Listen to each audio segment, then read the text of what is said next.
Il faudrait être aveugle pour ne pas voir qu'effectivement, aujourd'hui, l'islamisme a déclaré la guerre à nos pays, déclaré la guerre aussi à un modèle de société qui est attaqué partout, et d'abord sur notre sol. Mais vous allez au plus cours loin, des derniers jours, vous parliez d'attaques au couteau à Sydney. Moi, je vois les attaques qui se multiplient en France. Et oui, je vois bien qu'en France, aujourd'hui, la fracture que l'islamisme cherche à créer, elle se joue dans notre pays. Elle prend pour cible, y compris des enfants, des gamins, des collégiens qui sont François-Xavier frappés. Bellamy, le terme guerre civile, ça a une définition très précise. Vous voyez un affrontement armé dans le pays entre deux parties de la population ?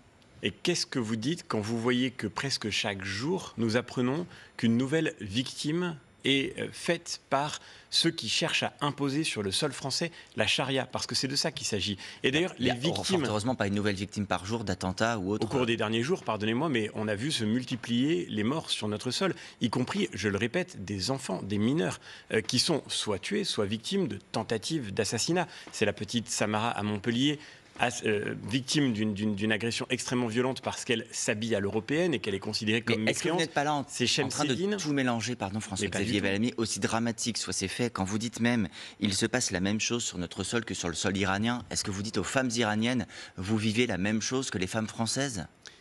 Est-ce que vous croyez aujourd'hui, Adrien Gindre, qu'on peut nier que pour beaucoup de jeunes filles dans notre pays, il soit difficile de vivre sans se conformer aux préceptes d'un islam intégriste. On peut peut-être faire la distinction entre l'Iran et la France. Moi, je vois qu'en Iran, effectivement, des femmes sont emprisonnées et incarcérées parce qu'elles décident de ne pas porter le hijab. Et ce que je vois en France, et je le dis comme professeur, je l'ai vécu comme professeur de lycée dans des établissements de notre propre pays, et la situation ne s'est pas améliorée depuis. Ce que je vois, c'est qu'aujourd'hui, des jeunes filles sont menacées, insultées, parfois attaquées, menacées de mort. Et rappelez-vous la petite Samara, c'est il y a quelques jours seulement, le jeune Chemseddine, accusé d'avoir entretenu une relation amoureuse avec une jeune fille et qui a été tué. Ces deux Algériens qui ont été victimes d'une tentative d'assassinat, l'un des deux tué parce qu'il buvait du vin pendant le Ramadan, tué par un Afghan sur le sol français. Et moi je dis qu'on doit protéger aujourd'hui les Français, y compris les Français musulmans qui refusent de se soumettre à cette interprétation totalitaire de la religion.